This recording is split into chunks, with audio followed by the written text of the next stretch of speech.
l'événement dont on va parler aujourd'hui, il y a un élément qui est particulier qu'il faut commencer par souligner, c'est que ça a été, même si ça a été l'un des plus grands épisodes, un des plus grands événements de l'histoire du mouvement ouvrier français, de l'histoire en fait de la classe ouvrière française, et peut-être en fait un des plus grands événements de l'histoire de France tout court, il est pourtant très peu connu, très peu enseigné, il est quasiment absent de tout l'enseignement de l'histoire de notre pays. Dans les manuels scolaires, les manuels universitaires, il est à peine mentionné.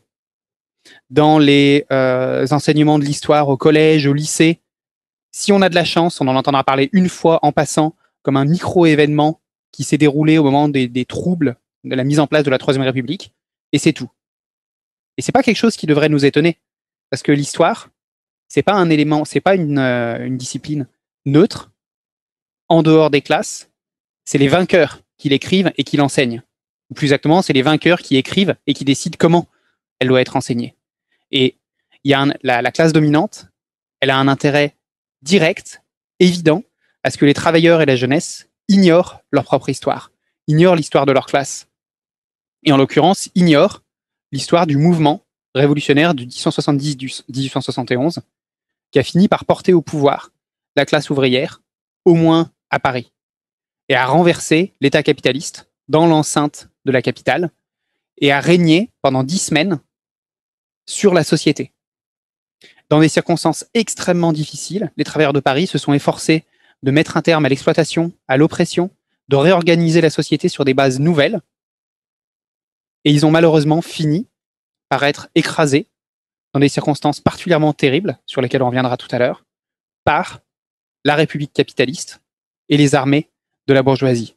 Et les leçons de tous ces événements, elles sont d'une importance fondamentale pour le mouvement ouvrier encore aujourd'hui, et pour tous ceux qui, en France ou ailleurs, veulent changer la société.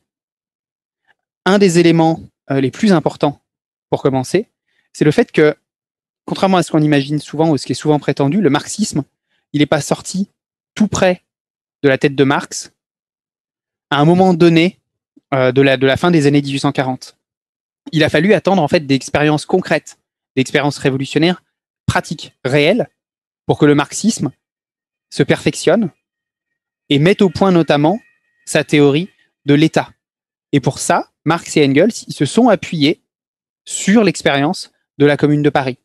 Ils se sont aussi appuyés sur l'expérience de la Commune pour déterminer avec plus de précision les caractéristiques principales de la société socialiste future. Et ça, c'est parce qu'avant la Commune, eh bien, les travailleurs, la classe ouvrière n'avait jamais pris le pouvoir, nulle part. Il a fallu cette expérience pour voir aussi comment pouvait s'organiser le pouvoir ouvrier, comment devait réagir la classe ouvrière vis-à-vis de l'état de la bourgeoisie. Et c'est ça qui rend aussi nécessaire pour nous d'étudier avec attention cet épisode révolutionnaire. C'est parce qu'il a joué un rôle énorme dans la définition, dans la détermination de la théorie marxiste de l'État.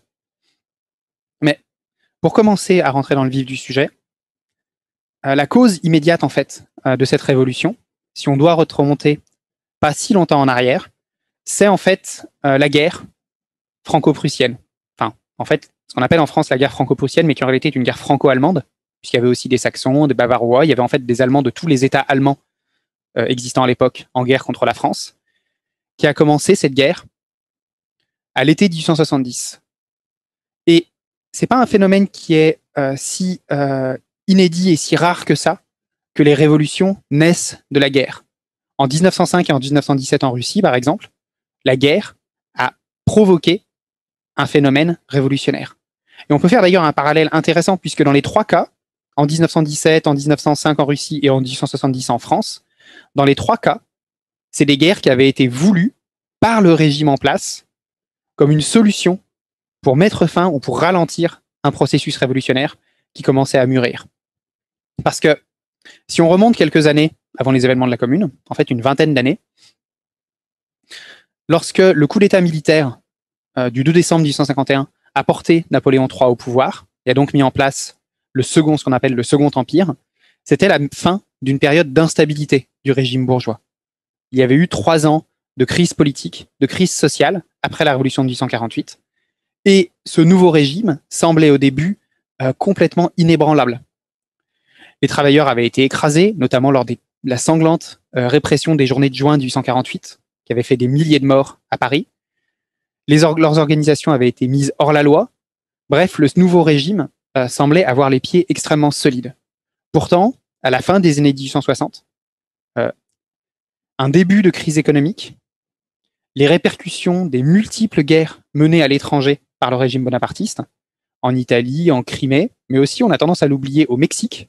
Le Second Empire français a essayé de se tailler un empire américain en envoyant des troupes, placer un archiduc autrichien sur le trône impérial mexicain. Et la résurgence du mouvement ouvrier, tous ces facteurs s'étaient conjugués pour fragiliser le régime impérial.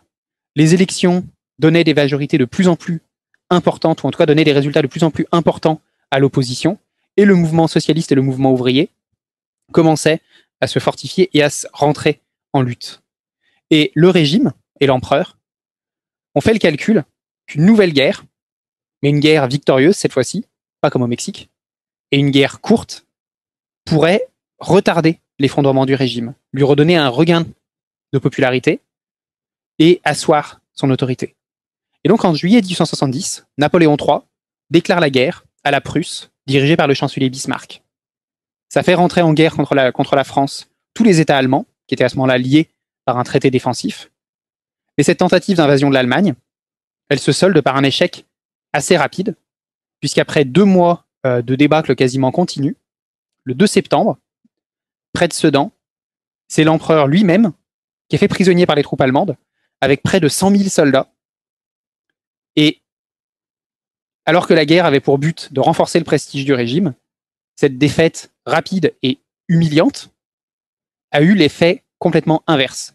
Dès que la nouvelle de la capture de l'empereur a été connue à Paris, il y a eu des manifestations de masse qui ont rempli les boulevards de la capitale, qui ont réclamé le renversement de l'Empire et la proclamation immédiate d'une république démocratique.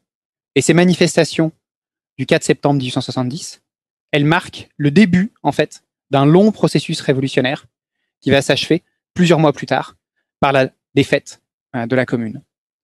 À ce moment-là, l'opposition républicaine, modérée, en fait bourgeoise, elle était complètement terrifiée par ce mouvement. Et elle a été forcée, le 4 septembre, de proclamer la République. Un gouvernement de défense nationale est installé, puisqu'à ce moment-là, la guerre continue. Et il se composait presque uniquement de représentants de la bourgeoisie, d'une partie de la noblesse de propriétaires terriens. En fait, il était composé, ce gouvernement, à ce moment-là, de représentants de Paris, des députés de Paris qui avaient pris prétexte, en fait, de leur mandat pour se présenter comme le gouvernement national, gouvernement représentant l'ensemble du pays. Et Marx a fait dans un texte célèbre dans La guerre civile en France, une critique très féroce de ce gouvernement bourgeois et notamment des membres de ce gouvernement qui étaient en fait des parvenus arrivés au pouvoir par accident, par l'effondrement en fait des dirigeants bourgeois anciens et des dirigeants du régime bonapartiste et par les hésitations et les faiblesses des dirigeants du mouvement ouvrier. Un élément qui a beaucoup aidé à l'instauration de ce nouveau gouvernement sans trop de problèmes, c'est notamment le fait que le principal dirigeant à l'époque du mouvement ouvrier, Auguste Blanqui, était en prison suite à une tentative d'insurrection. Parce que il faut dire un mot de Blanqui et du blanquisme parce que ça va jouer un rôle dans la suite des événements. C'est que Auguste Blanqui était peut-être le dirigeant le plus populaire et qui avait le plus d'autorité politique de tout le mouvement ouvrier en France à l'époque. Mais il appartenait à une tendance très particulière du socialisme, qu'on appelle, d'après lui, le blanquisme, qui était pas réformiste, qui était partisane d'une révolution, mais qui considérait que cette révolution, elle ne devait pas être accomplie par les masses, mais par un petit groupe décidé d'hommes armés qui, à heure dite et à date fixe, devaient sortir dans la rue, renverser le gouvernement et instaurer un nouveau régime socialiste auquel les masses se seraient immédiatement et spontanément ralliées. Concrètement, Blanqui, il passait son temps à organiser des insurrections, à se faire arrêter à la suite de l'échec de ces insurrections, puisqu'elles étaient organisées de façon totalement déconnectée de la véritable lutte de classe et de la mobilisation et de l'état d'esprit des masses. Donc Blanqui passait son temps à se faire arrêter après des insurrections ratées, puis à être libéré. et a immédiatement organisé une autre insurrection qui échouait à son tour, et il finissait en prison. Ça lui avait donné une grande autorité, parce qu'il était considéré comme quelqu'un de dévoué réellement à la cause, mais malheureusement, ça faisait que quasiment à toutes les grandes étapes de lutte des classes en France, entre 1850, 1860, 1870, Blanqui n'est pas là pour jouer le rôle dirigeant qu'il aurait pu jouer, puisqu'il est en prison, puisqu'il a essayé de faire une révolution trop tôt. Et en l'occurrence, il avait essayé de faire une insurrection avant la déclaration de guerre, en mai-juin 1870, et donc au moment de la révolution réelle, qui arrive celle-ci, il est en prison. Et donc, en l'absence de toute direction révolutionnaire, les bourgeois se retrouvent au pouvoir par défaut, et une chose qui est facilitée aussi par le fait qu'ils sont déjà présents en fait dans les couloirs de l'appareil d'État. Ça, c'est quelque chose qu'on voit souvent lors des révolutions contre des régimes dictatoriaux, contre des régimes autoritaires, c'est que les bourgeois sont favorisés pour prendre le pouvoir par le fait qu'ils sont déjà dans les couloirs de l'appareil d'État, qu'ils sont déjà dans les coulisses du pouvoir, et que leur rôle économique leur donne un avantage de ce point de vue-là. Donc, face à la menace prussienne, ce nouveau gouvernement, il se proclame de défense nationale, mais en fait, il se prépare à capituler, presque on pourrait dire, dès son entrée en fonction, voire même pour une partie d'entre les membres du gouvernement, à restaurer la monarchie. Pour la bourgeoisie, le problème en fait était le suivant. Il était assez simple. Il était que les Allemands étaient aux portes, menaçaient Paris et une bonne partie du pays, mais que le seul moyen de défendre la France aurait été d'armer le peuple de façon massive. Ce qui voulait dire armer les ouvriers, armer les esclaves de la bourgeoisie capitaliste, ce qui était inacceptable de leur point de vue. Ce qui aurait été en fait risqué de mettre en danger la propriété capitaliste tout entière. Et donc pour une bonne partie de la bourgeoisie française, pour une bonne partie des membres du gouvernement, voire même des généraux, l'alternative la plus favorable, l'alternative préférée, était en fait de mettre les Parisiens trop remuants, trop révolutionnaires, au régime sec, en les abandonnant aux Prussiens, et de négocier, une fois que Paris et les villes les plus remuantes auraient été calmées, entre guillemets, par l'occupation allemande, de négocier entre gentlemen une paix avec les Allemands. Et donc, à la mi-septembre 1870, le siège de Paris commence. Les armées allemandes investissent Paris, l'encerclent, commencent à la bombarder régulièrement et à lui couper toute voie d'approvisionnement. Ce siège, il va durer jusqu'en janvier. Il va faire 47 000 morts civiles sur une population parisienne d'à peu près un demi-million d'habitants au début de la guerre. Et dans le même temps, donc alors que Paris est encerclé, vous avez une armée française de près de 120 000 hommes, sous le commandement du général Bazaine, qui reste l'arme au pied, puisque le général Bazaine négociait avec les Allemands, non pas la paix ou un cessez-le-feu ou quoi que ce soit, il négociait avec les Allemands l'autorisation qui lui ouvre leur ligne pour qu'ils puissent aller attaquer Paris et restaurer l'empereur.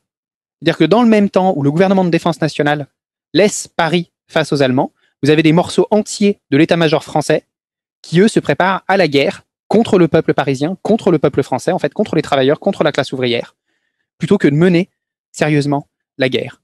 À Paris même, c'est la même chose. Le commandant, le général Trochu, qui commande l'armée française à Paris, n'organise aucune tentative de contre-offensive, aucune tentative de percée, et met en place une défense absolument passive. Parce qu'il ne veut pas risquer une victoire. Et notamment, il ne veut pas que cette victoire soit le fait de la garde nationale. À Paris, en effet, il y avait une milice, une force armée, qui existait en fait depuis assez longtemps, depuis la Révolution française, qui au début était une milice composée de bourgeois, de petits bourgeois, sont volontaires ou sélectionnés par les recenseurs, c'est-à-dire en fait par l'État, avec des officiers nommés par l'armée, qui étaient chargés de maintenir l'ordre à Paris et dans les autres grandes villes. En temps normal, avant 1870, cette force, elle jouait un rôle contre-révolutionnaire. C'était elle qui avait écrasé l'insurrection de juin 1848. C'est elle qui avait écrasé à Paris les insurrections républicaines et les manifestations républicaines de 1851, 1852, enfin de 1851. Sauf qu'avec la défaite de Sedan et avec la révolution de 1870, cette garde nationale, elle est mobilisée et surtout, elle se remplit de volontaires issus de la classe ouvrière.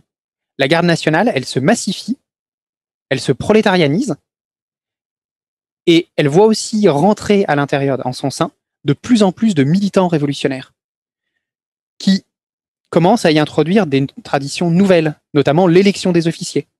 La garde nationale ne voit plus ses officiers nommés par l'État et par le gouvernement, mais élus par leurs propres hommes.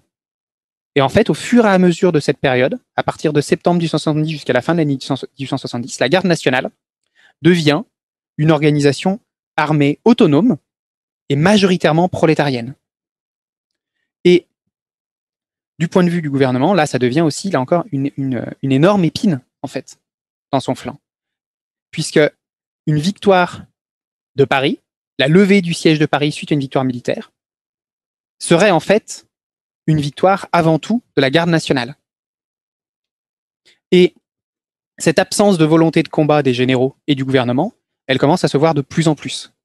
Le refus de Trochu de mener une bataille sérieuse contre les Prussiens, le refus du gouvernement d'organiser sérieusement la mobilisation générale pour repousser l'invasion allemande, tout cela provoque un bouillonnement révolutionnaire dans la population. Et le 31 octobre, à Paris, vous avez un premier soulèvement mené par une partie de la garde nationale et par une partie de la classe ouvrière qui essaye de renverser le gouvernement pour mettre en place un véritable gouvernement représentant la population ouvrière de la capitale. Après des négociations, les meneurs de ce mouvement acceptent de se retirer en échange de la promesse du gouvernement d'une véritable de mesures sociales et d'une véritable lutte contre les forces d'invasion.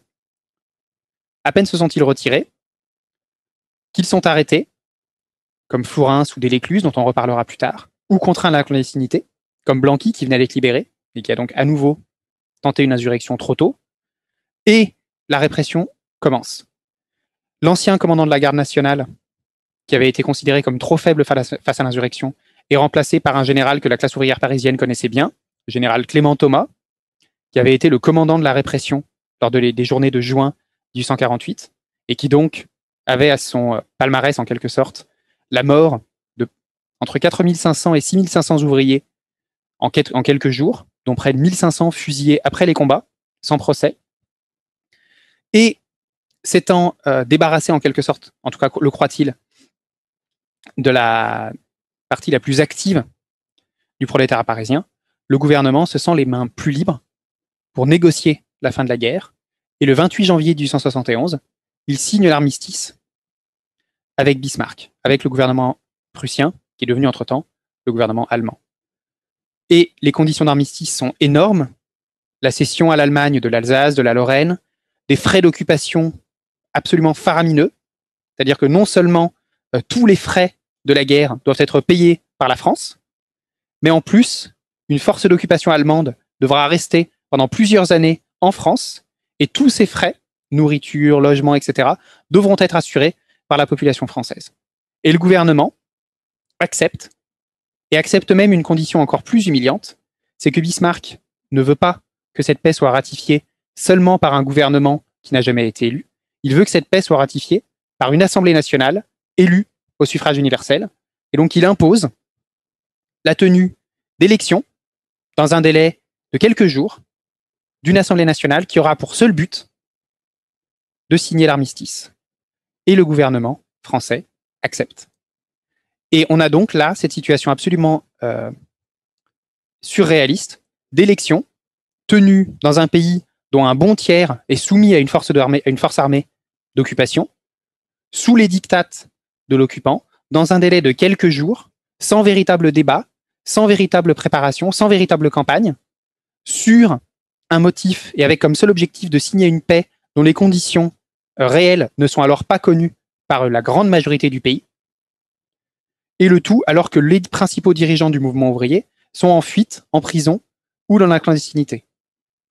Et donc cette élection, elle débouche, elle donne une énorme majorité à l'aile monarchiste et réactionnaire de la bourgeoisie française. On a donc une Assemblée nationale qui est majoritairement partisane du retour à la monarchie.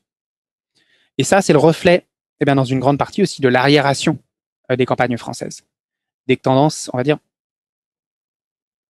conservatrices de la petite bourgeoisie, de la petite paysannerie française de l'époque. Cette Assemblée, elle signe la paix, Elle accepte toutes les conditions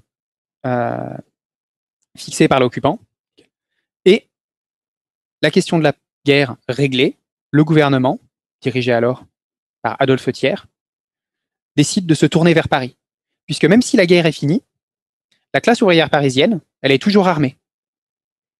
La garde nationale existe toujours.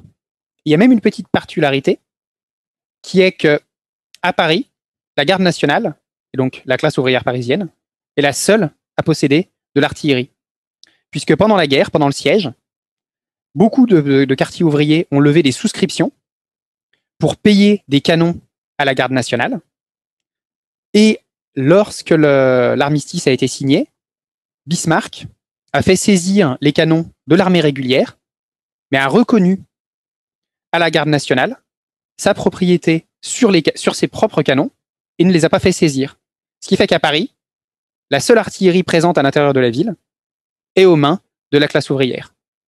Et ça, c'est absolument inacceptable pour la bourgeoisie française et pour le gouvernement.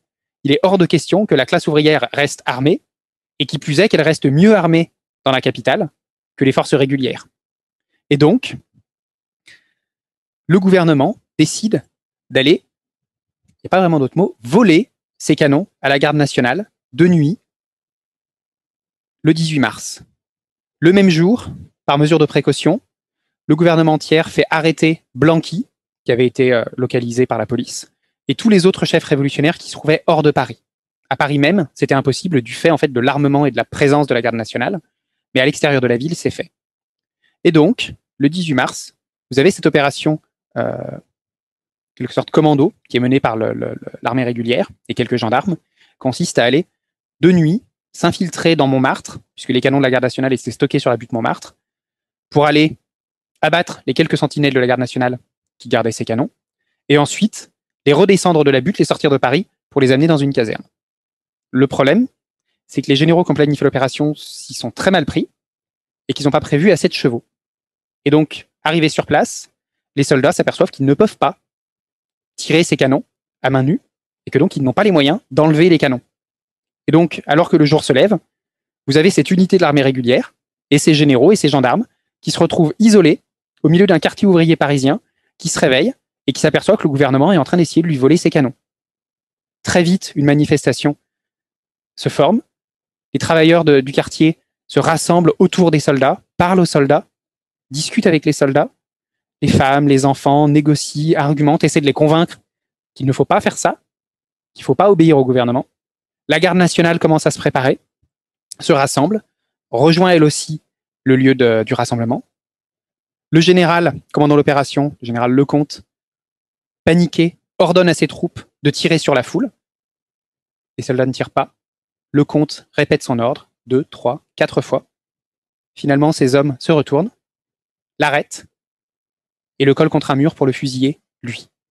En même temps que le général Clément Thomas, dont j'ai parlé tout à l'heure, le boucher de juin 48, qui avait trouvé intelligent, ce matin-là, de s'habiller en civil pour aller faire le plan des fortifications mises en place par la garde nationale dans le boulevard de Montmartre, dans le quartier de Montmartre. Et donc, les soldats et la garde nationale viennent de capturer un général qui a donné l'ordre 4 fois de tirer sur des civils et un autre général qui est en train de faire de l'espionnage. Les deux sont fusillés. Ce sont les 2 seuls morts de cette journée. La quasi-totalité des troupes envoyées pour cette opération passe du côté de la garde nationale. Et c'est le début, en fait, de la Commune de Paris. C'est le début de la Révolution à ce moment-là. Thiers, à l'annonce de l'échec de cette opération, s'enfuit à Versailles. Et le pouvoir se retrouve à ce moment-là entre les mains de la garde nationale à Paris. Et plus précisément, entre les mains du comité central de la garde nationale parisienne, qui avait été élu pour représenter toutes les unités de la garde nationale de Paris. Et ce comité central, il est composé largement de révolutionnaires, de gens qui se revendiquent révolutionnaires.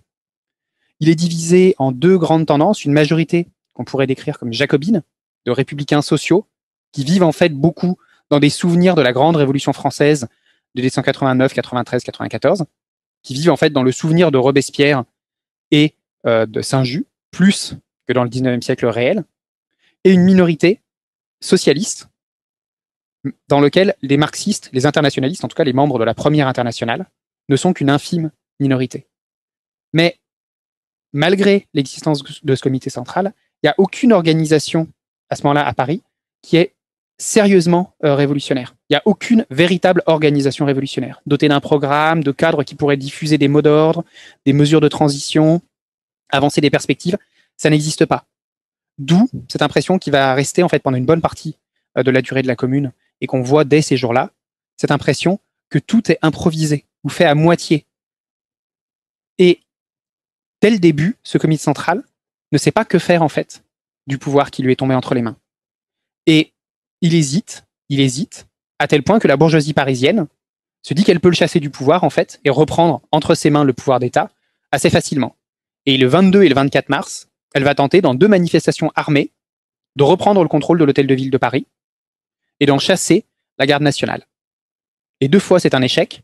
Et la deuxième fois, c'est même un échec sanglant, puisque leur tentative de prise d'assaut de l'hôtel de ville se heurte à la résistance de la garde nationale et des travailleurs de Paris, qui repoussent militairement la manifestation armée de la bourgeoisie parisienne. Ça déclenche une véritable panique, et une bonne partie de la bourgeoisie parisienne fuit la ville et se réfugie à Versailles, où elle retrouve le gouvernement, l'Assemblée nationale, où elle commence à organiser à Versailles un état-major de la contre-révolution. Et là, on a là la première erreur majeure commise par les dirigeants de la Commune. Puisque plutôt que de se ruer immédiatement à la poursuite de Thiers et des bourgeois et du gouvernement et de l'Assemblée nationale, le comité central de la garde nationale se concentre sur la bonne tenue des élections municipales qui doivent avoir lieu le 26 mars. Plutôt que d'aller écraser ce qui est en train de devenir un état-major général de la contre-révolution, le comité central veut à tout prix se donner une légitimité électorale avec ces élections. Et ces élections, effectivement, elles se tiennent le 26 mars. Il en sortira un conseil de la Commune qui va être en fait en quelque sorte le gouvernement révolutionnaire de Paris pendant toute la durée de la Commune. Et cette attitude passive, défensive, presque passive, on la voit aussi quand on voit que la garde nationale, ou en tout cas les dirigeants de la garde nationale, ne font même pas occuper sérieusement les défenses de Paris. Le fort Valérien, par exemple, qui surplombe Paris et permet de bombarder la ville, n'est pas fortifié et n'est pas occupé par la garde nationale. Les Versaillais, eux, sont plus décidés et plus actifs, et donc les troupes gouvernementales l'occupent, le fort Valérien, dès le 21 mars. Je reviendrai plus tard sur les opérations militaires en elles-mêmes, parce qu'elles vont avoir une grande importance pendant la Commune, mais je disais tout à l'heure que ce régime, qui est né le 18 mars, en fait, et pas lors des élections du 26, pour Marx, c'est le premier État ouvrier de l'histoire. Et il y a beaucoup de leçons à en tirer, et beaucoup de leçons à tirer sur son fonctionnement, sa nature et son organisation. Et la première de ces leçons, c'est, comme Marx l'a lui-même écrit, que la classe ouvrière ne peut pas se contenter de prendre tel quel l'appareil d'État et le faire fonctionner pour son propre compte. C'est impossible pour la classe ouvrière d'utiliser à son profit l'État de la bourgeoisie. Elle doit se doter de son propre État, fonctionnement selon ses propres règles, avec son propre personnel politique, son propre appareil administratif, placé sous son propre contrôle. Et notamment, une autre leçon de la Commune, c'est qu'il ne doit plus y avoir de séparation des pouvoirs, qui dans un régime bourgeois démocratique, entre guillemets, n'est qu'une fiction, puisque la séparation des pouvoirs n'a de sens que parce que le véritable pouvoir est dans la coulisse. Le véritable pouvoir se trouve dans les conseils d'administration des grandes entreprises. Ça n'est que de ce fait que la séparation des pouvoirs a un sens, entre guillemets, dans un régime bourgeois. L'État ouvrier, lui, doit concentrer les pouvoirs entre les mains de représentants élus, révocables, qui ne doivent pas toucher plus qu'un salaire d'ouvrier qualifié. C'est ce qu'avait fait la Commune. Comme Marx l'a écrit, et je le cite, la Commune devait être non pas un organisme parlementaire, mais un corps agissant, exécutif et législatif à la fois. Et encore, au lieu de décider une fois tous les 3 ou 6 ans quel membre de la classe dirigeante devait représenter, entre guillemets, et fouler aux pieds le peuple au Parlement, le suffrage universel devait servir au peuple, constitué en commune, comme le suffrage individuel sert à tout autre employeur en quête d'ouvriers, de contrôleurs et de comptables. C'est-à-dire que cet État, pour Marx, il doit être avant tout un outil pour la classe ouvrière, pour mettre en place des politiques qui servent ses intérêts. C'est-à-dire qu'il doit être placé sous son contrôle permanent, avec la révocabilité des élus, avec la limitation de leur salaire, avec un contrôle permanent de la classe ouvrière sur son État. Autre Autre mesure fondamentale qui définissent la commune comme un État ouvrier, c'est la suppression de l'armée permanente, de ces forces mercenaires qui sont en fait sous le contrôle, non pas de la population, mais de la bourgeoisie, et le remplacement, ou de la classe dirigeante en général, et son remplacement par le peuple en armes. Le fait que la force armée soit placée sous le contrôle de la population, soit le fait de la population, de la classe ouvrière. Autre élément notable aussi de la commune, c'est son internationalisme. Quand on parle de la commune, souvent, on réduit cette question à une affaire un peu franco-française. Beaucoup de commentateurs bourgeois, d'ailleurs, vont insister sur le fait que la commune était avant tout une révolte patriotique. Les Parisiens se seraient révoltés parce qu'ils ne voulaient pas du traité de paix, parce qu'ils voulaient continuer la guerre contre les Prussiens, parce que c'était des vrais patriotes français. Sauf que ces vrais patriotes français, ils ont nommé plein d'étrangers, à tous les postes. Le Hongrois Léo Frankel était délégué au travail, l'armée de la commune était commandée par un Polonais, Jaroslav Dąbrowski, à partir du 5 mai, et vous avez comme ça des Allemands, des Italiens, des Polonais, des Hongrois, des Anglais même, à tous les postes, à plein de postes à responsabilité dans la commune. Parce que la classe ouvrière, elle est instinctivement internationaliste. Et que placée au pouvoir, elle plaçait au second plan les questions nationales et au premier plan les questions de classe, les questions réelles qui divisent la société. Et bien sûr, la commune, elle met en place aussi des mesures sociales révolutionnaires. La collectivisation des entreprises abandonnées par leurs patrons. Là encore, ce n'est pas une collectivisation de l'ensemble de l'économie, mais c'est des mesures qui allaient dans ce sens, puisque toutes ces entreprises abandonnées par leurs patrons, elles étaient placées sous la direction d'un conseil de gestion élu par les travailleurs de l'entreprise. Et que la commune met même en place une structure, un organisme de gestion au niveau de l'ensemble de la ville de Paris pour animer ces collectivisations et essayer de les coordonner. Donc là, on a en place non seulement un début de collectivisation des entreprises, mais même un début de planification centralisée, bien sûr de façon encore embryonnaire, encore très limitée, très improvisée, mais néanmoins des mesures aussi d'égalité économique entre hommes et femmes, des mesures d'alphabétisation massive, la facilitation du divorce, la reconnaissance légale du concubinage, la séparation de l'Église et de l'État, la fermeture des maisons closes. On pourrait faire une liste, en fait, pendant des longues minutes de toutes les mesures sociales mises en place par la commune. Mais malheureusement, toutes ces mesures, elles restaient sous l'épée de Damoclès de la contre-révolution. Et à partir de la mi-avril, en fait, la question de la guerre devient la principale préoccupation de la commune. La question de la guerre contre la bourgeoisie française. Parce qu'à ce moment-là, les Versaillais l'ont encerclé de toutes parts et la menace de tous côtés. Parce que si au début, Thiers et son gouvernement n'avaient pas de force armée véritable, Thiers a très vite demandé l'aide du gouvernement allemand, de Bismarck, qui s'est empressé de libérer 60 000 prisonniers de guerre et de donner à Thiers de l'armement en échange de conditions d'armistice encore plus défavorables. Tout ce que la bourgeoisie française allait utiliser pour écraser Paris, il faudrait qu'elle le paye rubis sur l'ongle à la bourgeoisie allemande. Thiers a accepté et il disposait ainsi, à la mi-avril, d'une force de 130 000 soldats de métier, pour la plupart issus des rangs de la paysannerie, et auxquels on avait répété en boucle que les Parisiens étaient des communeux, des partageux, qui voulaient en fait voler leurs champs et se saouler avec leurs propriétés.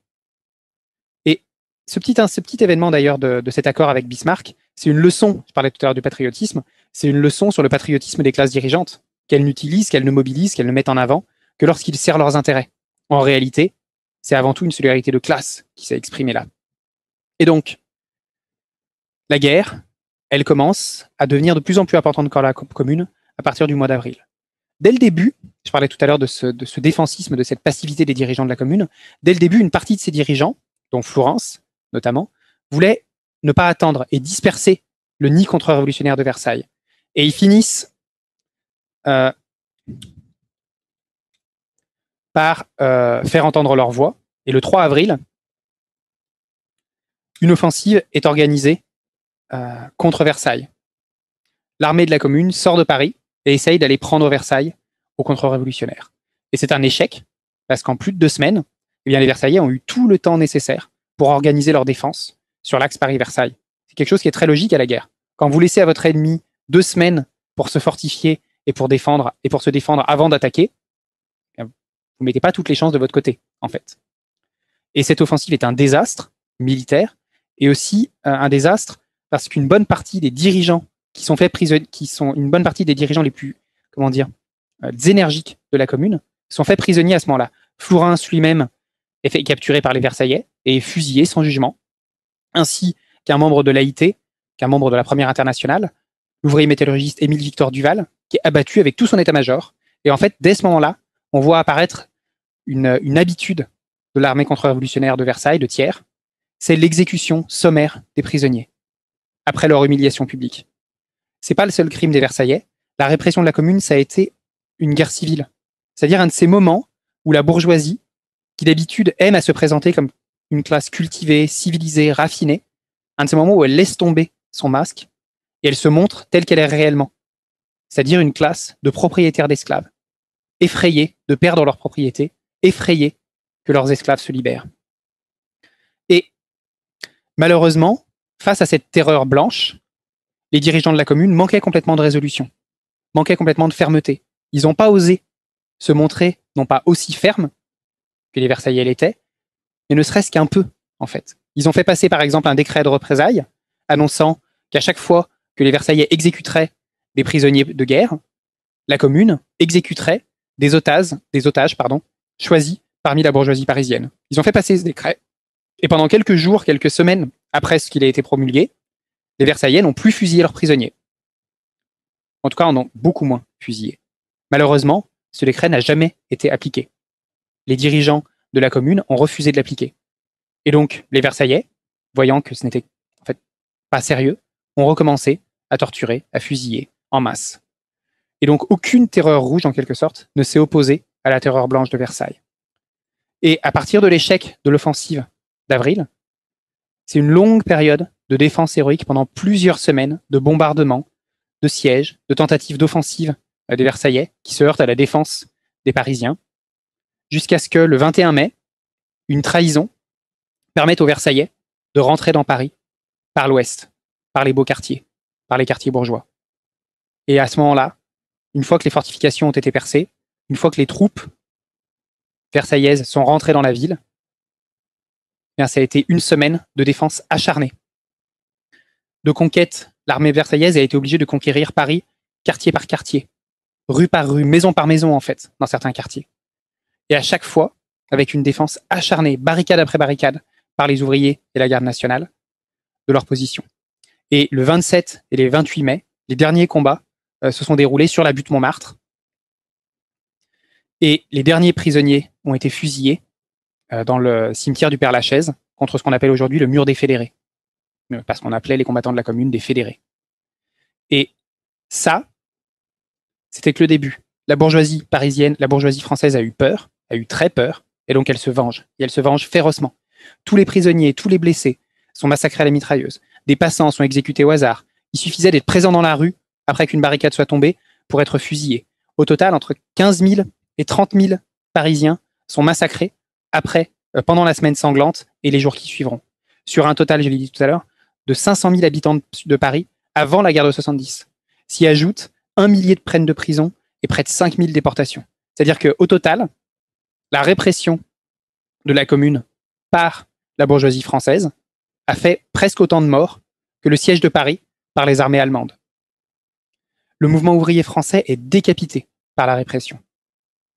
Et la bourgeoisie, à ce moment-là, elle croit l'avoir tué pour de bon et se rassurer une stabilité pour une longue période.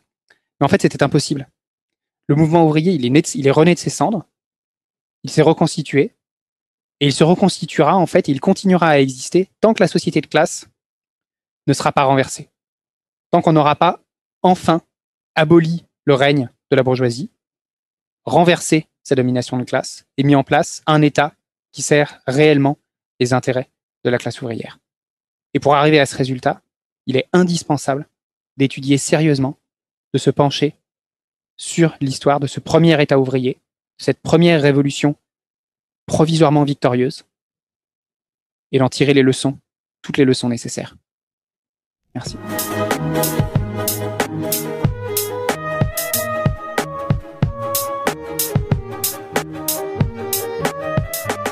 D'abord sur ce qui est, dans une certaine mesure, un des deux grands axes de l'offensive menée par la bourgeoisie contre la Commune ces dernières années sur le plan théorique, on va dire, c'est la question du nombre de morts. Parce qu'il y a un historien britannique, Robert Toms, pour répondre à la question de David, qui a produit au début des années 2010 de nouveaux chiffres sur la Commune de Paris, sur le nombre de morts, sur l'intensité de la répression, et qui s'est fait une spécialité en fait de revoir à la baisse tous les chiffres qui étaient donnés jusqu'à présent. Et pour lui, au maximum, la semaine sanglante aurait fait quelques milliers de morts, en fait. Il estime le grand maximum du nombre de morts tués par la répression pendant la Commune à 7000, je crois. Sauf que bon, je ne vais pas rentrer dans une discussion méthodologique sur sa méthode de travail en tant qu'historien, parce que ça nous amènerait beaucoup, beaucoup trop loin. Mais pour le dire simplement, Robert Toms a une tendance à sélectionner a priori ses sources et à ne garder que celles qu'il estime fiables. C'est-à-dire qu'en fait, pour le dire simplement, il compte ce nombre de morts en ne prenant en compte que les morts qu'on a apportés dans les morgues des hôpitaux parisiens. Sauf que la répression de la semaine sanglante s'est traduite par la constitution d'un très grand nombre de fausses communes, notamment des fausses communes. On a retrouvé à Charonne, une quinzaine d'années après la Commune, une fausse commune avec plus de 800 cadavres. Et tout cela n'apparaissent pas dans les documents des morgues et des hôpitaux parisiens.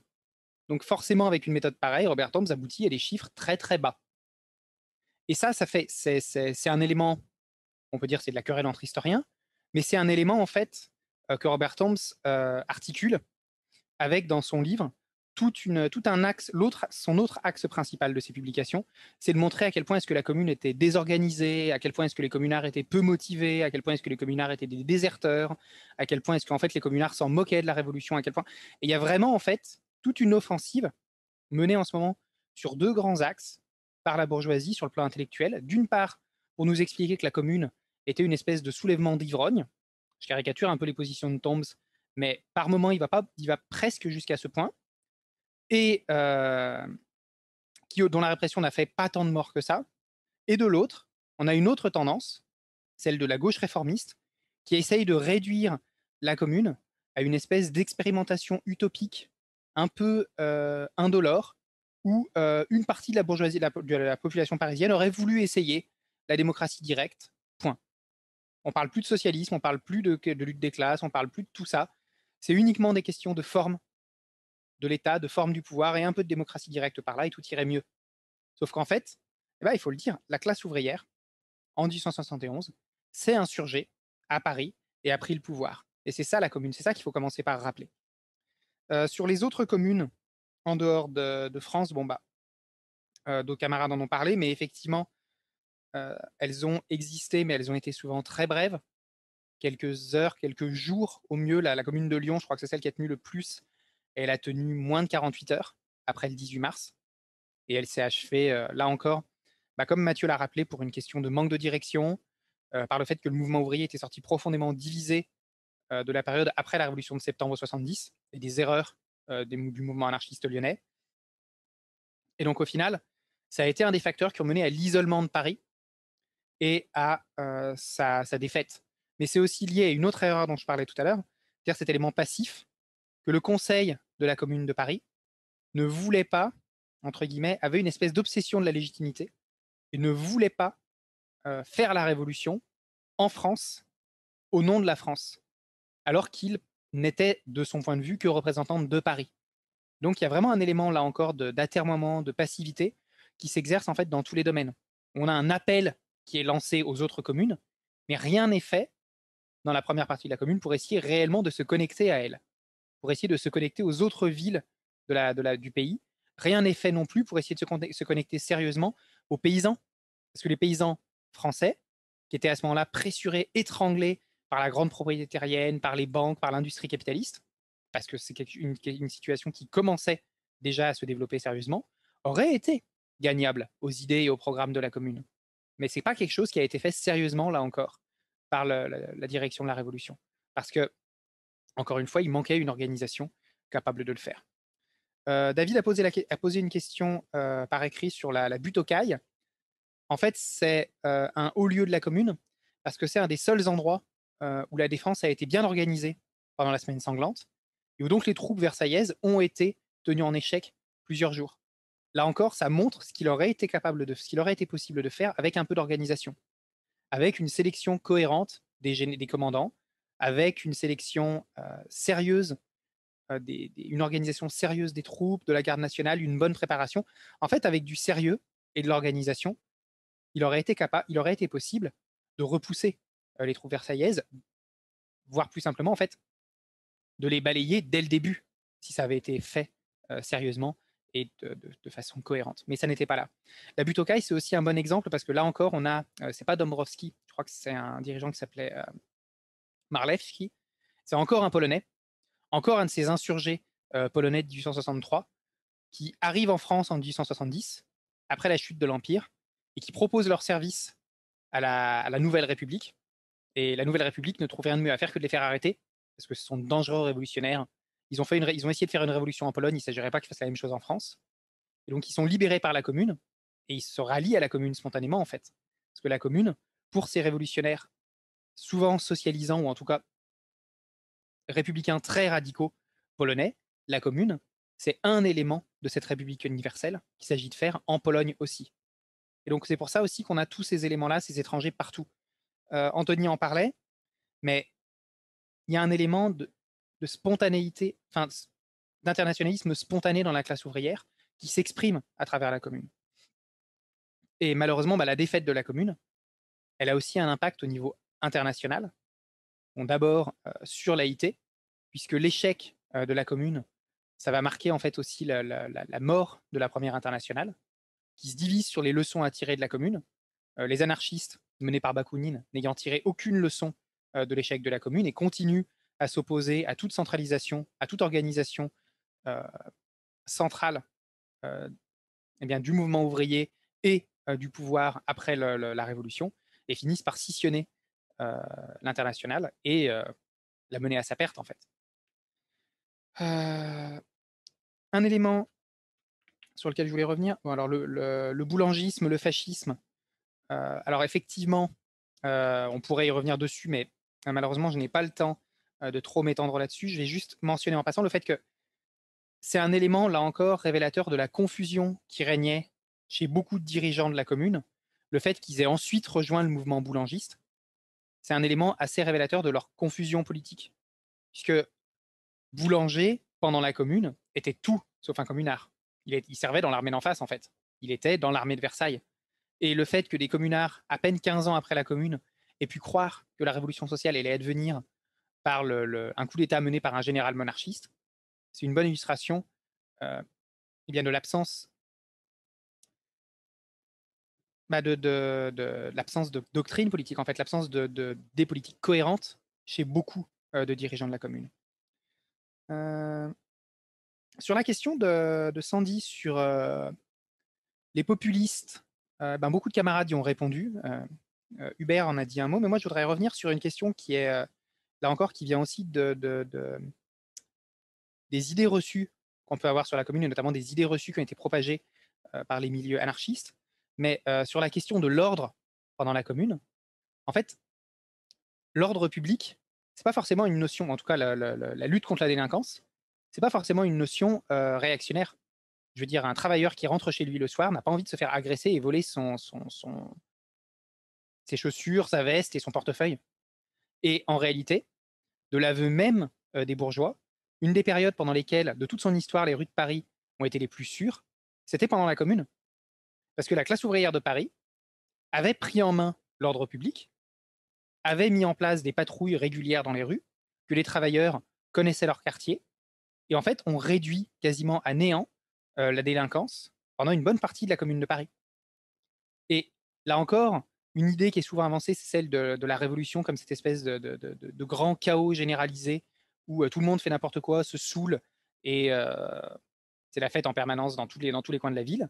Mais la Commune, ça a été un bouillonnement d'idées, un bouillonnement de réflexion, un bouillonnement d'organisation, et ça n'a pas été une ZAD géante, pour le dire simplement.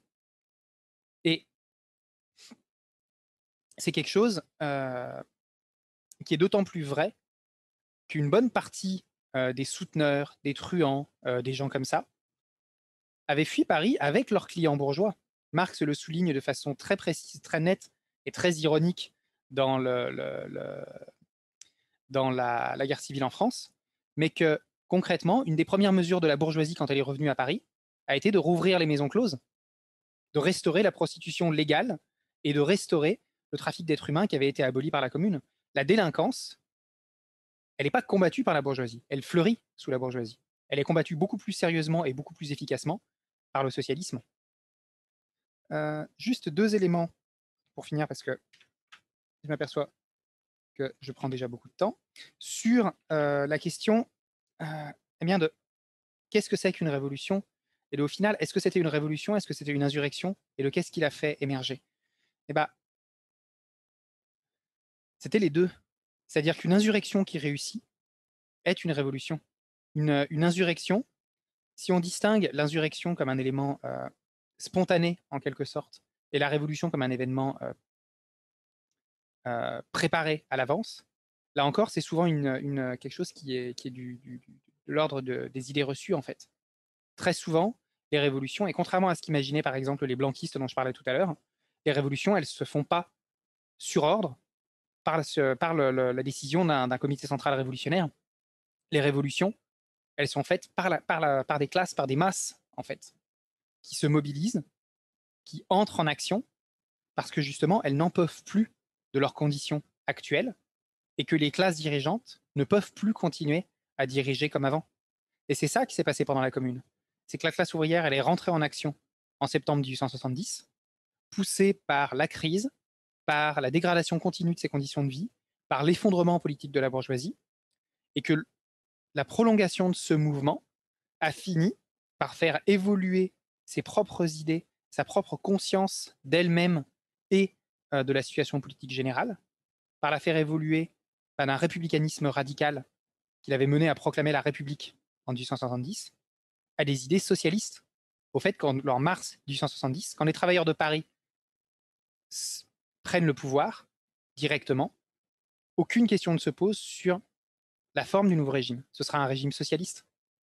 Pour la grande majorité des élus du Conseil de Paris, élus par le prolétaire parisien, c'est cette question-là qui est à l'ordre du jour. Il y a des divergences sur la façon de le construire, sur la façon de le mettre en place, mais le socialisme est mis à l'ordre du jour par le prolétaire parisien. Et prolétaire parisien qui, pour une bonne partie de ses membres, n'avait jamais ouvert un livre socialiste, n'avait jamais entendu parler théoriquement du socialisme. Simplement, eh bien, le socialisme était quelque chose, comment dire, qui répondait au programme, au problème qui se posaient, qui permettait de régler les problèmes dont Hubert a parlé, les loyers, le chômage, la misère, la faim, tout ça, et qui permettait de construire plus que cela. Je vais avancer pour aller à ma conclusion, mais Antoine et d'autres en ont parlé, mais concrètement, ce qui a manqué à la commune, c'est pas le courage, parce que le courage des communards a été sans limite. À la fin, les derniers communards ont décidé qu'ils mettraient le feu à Paris et qu'ils mourraient dans les cendres plutôt que de se rendre. Certains dirigeants et certaines communardes ont même mis en avant le parallèle avec Moscou, avec l'incendie de Moscou par les troupes russes face à Napoléon. Nous brûlerons Paris plutôt que de capituler. Et c'est ce qu'ils ont essayé de faire dans les derniers jours.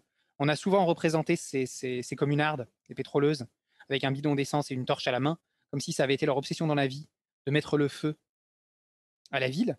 Mais en réalité, c'était des incendies de désespoir. C'était des incendies de la défaite. C'est la dernière expression, en fait, de leur refus de capituler, de leur refus de se rendre. Et c'est pas le courage qui leur a manqué. C'est pas les idées non plus, dans une certaine mesure, quand on voit à quel point est-ce qu'une partie des idées qu'ils mettent en avant, eh ben, allait dans le bon sens.